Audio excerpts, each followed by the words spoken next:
Oh là là, c'était dur. Et bah, salut à tous, on se retrouve aujourd'hui pour une nouvelle vidéo où on va faire un nouveau format, où on va s'entraîner en même temps que Maxence va répondre à mes questions. J'espère que tu es super prêt. Pas du tout. Ok, pas du tout, parce qu'il vient de faire un entraînement, il m'a demandé de vous le dire. Il venait de s'entraîner, qu'il avait pris une PT, On a pris une PT. qu'il Donc, était super fatigué et qu'il serait pas super lucide sur les réponses. Mais c'est pas grave, normalement il a toute sa tête pour pouvoir y répondre facilement. Donc aujourd'hui, la première question, Maxence, ça va être, parce que j'ai beaucoup d'adhérents qui me posent la question, quoi prendre une semaine avant un Aerox pour le préparer? Donc pour rappel, quoi manger, comment se préparer pour un Aerox? Voilà, mon Aerox c'est samedi.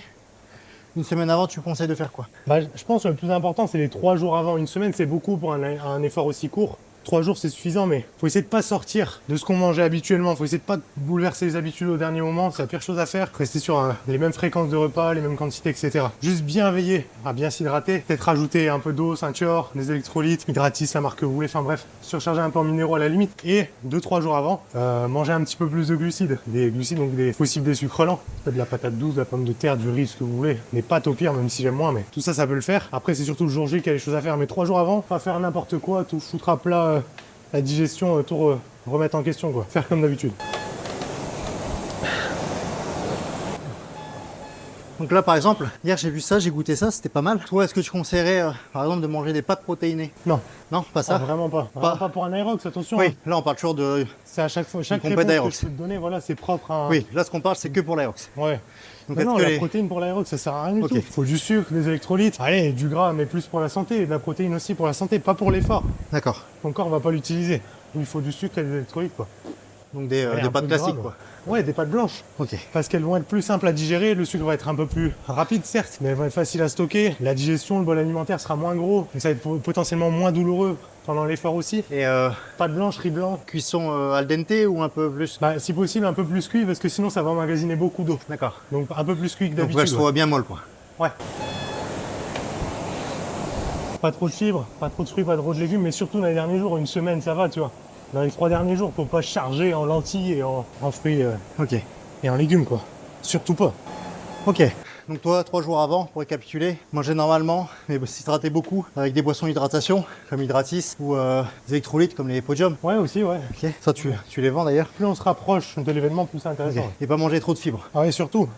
Pas plus que d'habitude. Pas plus que d'habitude. Si possible, moins que d'habitude. Donc pas zéro, encore une fois. Donc fibres, Il c'est... ne faut pas charger en... Bah, tout ce qui est végétal contient des fibres, mais surtout pas charger en lentilles, Donc en fruits et légumes, en tout genre, quoi. Ouais. Un peu moins que d'habitude. Après, tous les fruits sont différents. Tu manges un peu de framboise, il n'y aura que dalle en fibres. ok. Mais il faut pas manger des bananes Voilà, la nuit, pas- quoi, la veille, Pas aller le jour même. Encore pire. au double de ce que vous avez l'habitude. Surtout pas pour les fibres. Restez normal. C'est pas besoin, non. Putain, le repas il passe vite.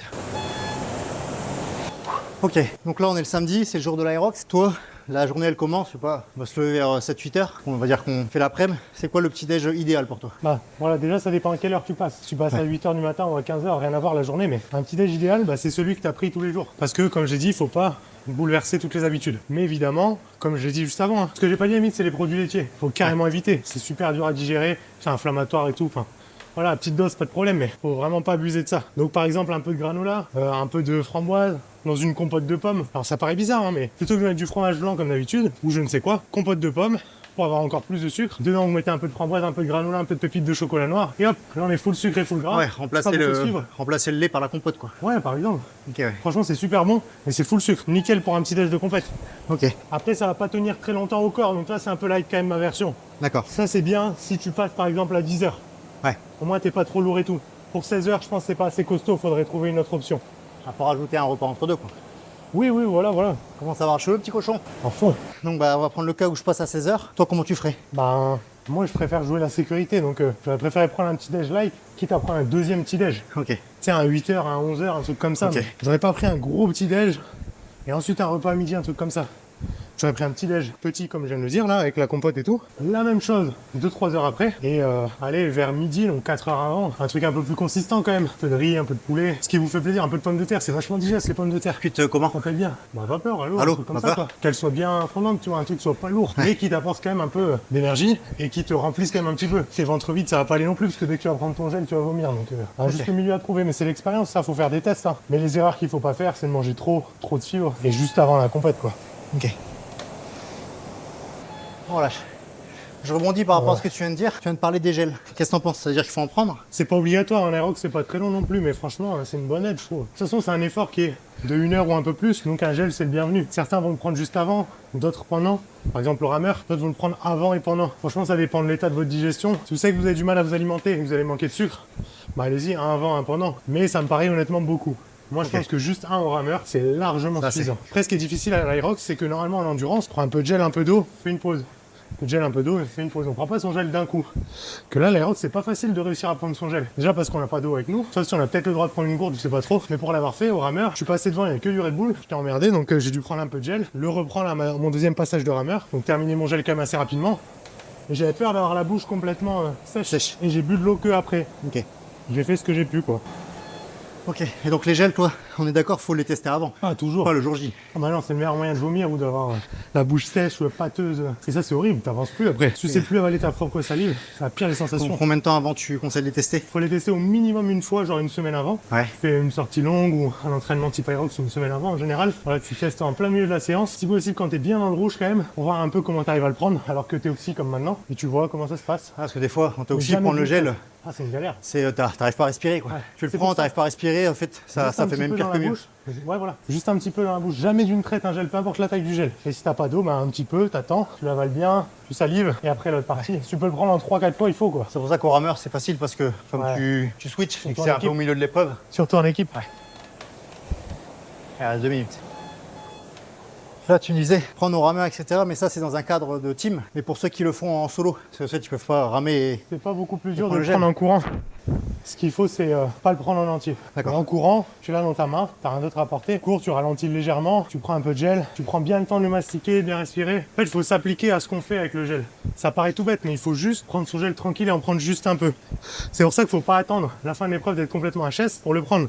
Faut le prendre si possible trop tôt quand on n'a pas encore besoin. Donc encore mieux si tu le prends en courant, si tu décides de le prendre là. Tu le prends tout doucement, tu le retiens dans ta main, tu le mets dans ta poche. Parce que quand tu sens que tu en as besoin, c'est que c'est trop tard. Il est trop tard. Tu rattraperas pas Ouais. le déficit, il est trop tard. Comme quand on boit quand on a soif, c'est que c'est déjà trop tard. Exactement. Et c'est un effort trop court pour rattraper ce manque. Donc faut le prendre avant. La dernière série. Ah ouais, cool. Ok.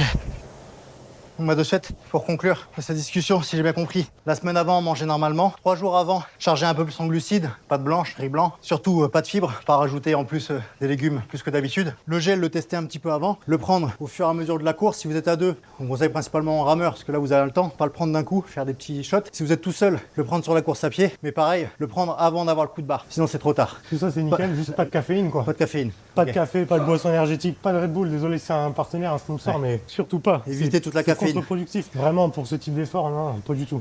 Ça va faire monter votre rythme cardiaque et vous êtes plus vite dans le dur, c'est ça? Ça va assécher, non, ça a que des effets négatifs quoi. C'est pas un effort explosif. On a eu le tour avec Pierrick, Bah oui. qui a pris un peu trop de caféine et qui a fait un malaise au burpee. Ouais. Et qui a vu notre vidéo le lendemain, non? C'est Et pas qui a ça vu que tu le m'as vidéo dit le lendemain. C'était drôle ça.